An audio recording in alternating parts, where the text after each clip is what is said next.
சரி, சேனலை பார்க்கறதுலாம் சரிதான். அப்படியே லைக்கு ஒரு சப்ஸ்கிரைப் பண்ணிட்டு போங்க. பார்த்துட்டு பார்த்துட்டு சும்மா போகாதங்க. சரியா? ஆற்று பக்கம் போய் நாவப்பழம் பிறக்க போகலாம். நாவப்பழமா? எங்க அம்மா எனக்கு ஒரு வேலையெல்லாம் கொடுத்துருக்காங்க. என்ன வேலை சொல்லு, நம்ம 2 பேரும் முடிச்சுட்டு போய் பிறக்க போகலாம். பக்கத்து ஊர்ல போய் மருந்து வாங்கிட்டு வந்து வயல்ல வேலை பார்த்துக்கிட்டு இருக்க எங்க அப்பா கிட்ட கொண்டு இந்த மருந்தை கொடுக்கணும். சரி வா, நானும் வரேன். நம்ம 2 பேரும் போய் வாங்கிட்டு வந்து கொடுக்கலாம். அப்பா இந்தாங்க நீங்க சொன்ன மருந்து. வாப்பா நம்ம இப்போ நாவப்பழம் பிறக்க போகலாம். ஏ அப்பா, எவ்வளோ பழம் விழுந்து கிடக்குது. இரு, நான் போய் ஒரு தோட்டத்துல போய் ஒரு பாத்திரத்தை எடுத்துட்டு வரேன். வா, நம்ம வீட்டுக்கு போகலாம். இரு, ஏன் போன் அடி வா, நம்ம வீட்டுக்கு போகலாம். இரு, ஏன் போன் அடிக்குது. ஹலோ, யார் பேசுறது? ஆமா டீச்சர், நான் நாளைக்கு ஊர்ல தான் டீச்சர் இருப்பேன். கிட்டு, நாளைக்கு நம்ம கிளாஸு, நம்ம அசம்பிளி. அதில் நீ, அர்ச்சனா, அலமேலு, பட்டு 4 பேர் சேர்ந்து ஒரு தேசபக்தி பாடலை பாடணும். சரி டீச்சர். சரி, நான் போய் அந்த அலமேலு, அர்ச்சனா 2 பேரையும் கூட்டிகிட்டு வரேன். கூப்பிட்டு வந்து ஏதாயிலும் பார்ப்போம். அந்த அர்ச்சனாவுக்கு தான் ஏதாயிலும் தெரியும்.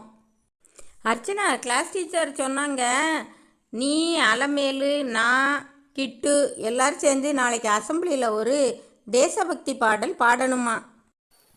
எப்ப இந்த டீச்சருக்கு வேற வேலையே கிடையாது. ஒரு நாள்ல நம்ம என்ன பண்ணுது அது? சரி, நான் போய் எங்க அண்ணன்கிட்ட ஏதாவது வாங்கிட்டு வரேன். பாட்டு இருக்கான்னு பார்ப்போம். அதான் அல்டாப்பு எதையாவது வாங்கிட்டு வந்துடும், நாம பாடுவோம். ஏன் அந்த அல்டாப்பு வாரா? பார்ப்போம் ஏதாயிலும் பாட்டு கொண்டு வராளான்னு. பாட்டு கிடைச்சிச்சாச்சுன்னா? ஆமா, நான் என் அண்ணன்கிட்ட இருந்து வாங்கிட்டு வந்தேன். நம்ம எல்லோரும் சேர்ந்து ப்ராக்டிஸ் பண்ணலாம். நான் சொல்ல சொல்ல நீங்க பின்னாடியே சொல்லுங்க, சரியா? ஆடுவோமே பள்ள, நீங்க பின்னாடியே பாடுவோமே. ஆனந்த சுதந்திரம் அடைந்து விட்டோம் என்று ஆடுவோமே. இப்பட்டு பின்னாடியே பாடுபட்டு நீ அங்க என்ன பண்ணிட்டு இருக்க? ஆமாம், இவ சும்மாவே நாட்டாமல் பண்ணுவா. இனிமே இவளைய கேட்கவா வேணும்? ஆடுவோமே பள்ளு பாடுவோமே. ஆலியா, இந்த 2 ஆண்டுகளையும் பாரு, பாட்டு அப்படியே கொலை பண்ணுதுங்க. ஆலியா, அந்த குண்டு பிசாச பாரு.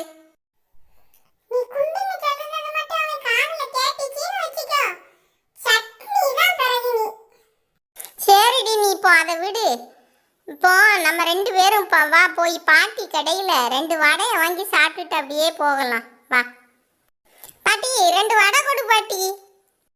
என்னடி பொண்ணுங்களா, 2 நாளா ஆளையே காணோம். பாட்டி, நாங்க ஸ்கூலுக்கு போயிட்டோம் பாட்டி, அதான் வரல. அடியா, உங்கள் கூட வருவால ஒரு குண்டு பாய. வடையை தின்னுட்டு துட்டு கொடுக்காம போயிட்டான். இன்னும் வீட்டில் போய் எடுத்துட்டு வரேன்னு போனால் ஆளையே காணும், வர காணும். ஐயோ, குண்டுங்க வந்து நல்ல வடையை தின்னுட்டு துட்டு கொடுக்காம போயிட்டானா? பாட்டி தலையில நல்ல மிளகா அரைச்சிட்டான். நீ இப்போ எங்களுக்கு மட்டும் இந்த காசை வச்சுக்கோ. சரிடி அம்மா, நீ அவனை பார்த்தா சொல்லு, துட்டு கொடுக்காம தின்னது உடம்புல பிடிக்காதுன்னு போய் சொல்லு அவன் அந்த குண்டு பையாட்ட. சரி பாட்டி, நாங்க அந்த குண்டை கண்டா சும்மா விட மாட்டோம், நாங்க போய் சொல்லிடுறோம். சரியா பாட்டி?